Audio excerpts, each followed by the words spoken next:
بسم اللہ الرحمن الرحیم۔ ربنا ہب لنا من ازواجنا وذریتنا قرۃ اعین واجعلنا للمتقین اماما۔ سورہ فرقان کی آیت نمبر 74، اس کی اہمیت و فضیلت۔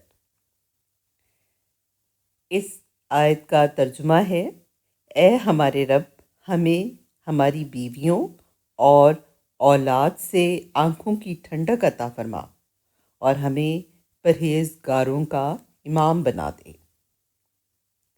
یہ نہایت خوبصورت اور جامع دعا ہے جو ہر مسلمان کے دل کی خواہش کو بیان کرتی ہے۔ آئیے اس کو مکمل انداز میں سمجھتے ہیں۔ اہمیت و فضیلت: نیک خاندان کی دعا۔ یہ دعا ہمیں سکھاتی ہے کہ ہم صرف دنیاوی خوشی نہیں بلکہ نیک اور صالح بیوی اور شوہر اور اولاد مانگیں۔ نیک اولاد کی طلب: اولاد کو پرہیزگار اور فرمانبردار بنانے کے لیے یہ بہترین دعا ہے۔ قیادت کی دعا: یہ صرف ذاتی بھلائی نہیں بلکہ دعا ہے کہ ہم نیک لوگوں کے لیے مثال بنیں۔ دینی رہنمائی: یہ دعا متقین کا پیشوا بننے اور دینی امور میں اچھے اثرات مرتب کرنے کی ترغیب دیتی ہے۔ انبیاء اور نیک بندوں کی سنت: ایسی دعائیں اللہ کے نیک بندوں کی پہچان ہیں جو اپنی نسلوں کی اصلاح چاہتے ہیں۔ وظیفے: روزانہ پڑھنے کا معمول: اس دعا کو روزانہ کم از کم 11 مرتبہ پڑھیں۔ بہتر وقت فجر یا عشاء کے بعد ہے اور خاص طور پر یہ سجدے میں پڑھیں۔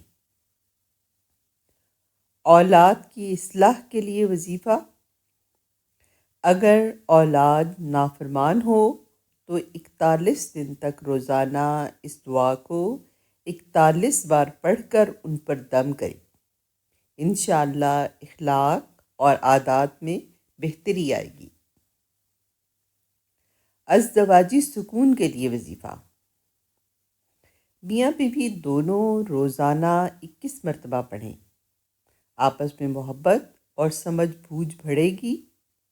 اس دعا کا ورد خاندانی تنازعات کو ختم کرتا ہے۔ نیک رشتے کے لیے وظیفہ: اچھے رشتے یا صالح اولاد کے لیے 2 رکعت نماز حاجت کے بعد اس آیت کو بکثرت پڑھنا مفید ہے۔ خاص وظیفہ دل کی خواہش کے لیے: 100 مرتبہ روزانہ یہ آیت پڑھیں۔ شروع و آخر میں 11 مرتبہ درود شریف، 21 دن تک یہ عمل مسلسل کریں۔ چند اہم نصیحتیں: دعا کے ساتھ عمل بھی ضروری ہے۔ 5 وقت نماز کی پابندی، بچوں کی تربیت، اچھا ماحول، حلال رزق اور نیک صحبت کا اہتمام کریں۔ صبر اور استقامت رکھیں۔ خلاصہ: یہ دعا صرف ایک خواہش نہیں بلکہ ایک مکمل زندگی کا مقصد ہے۔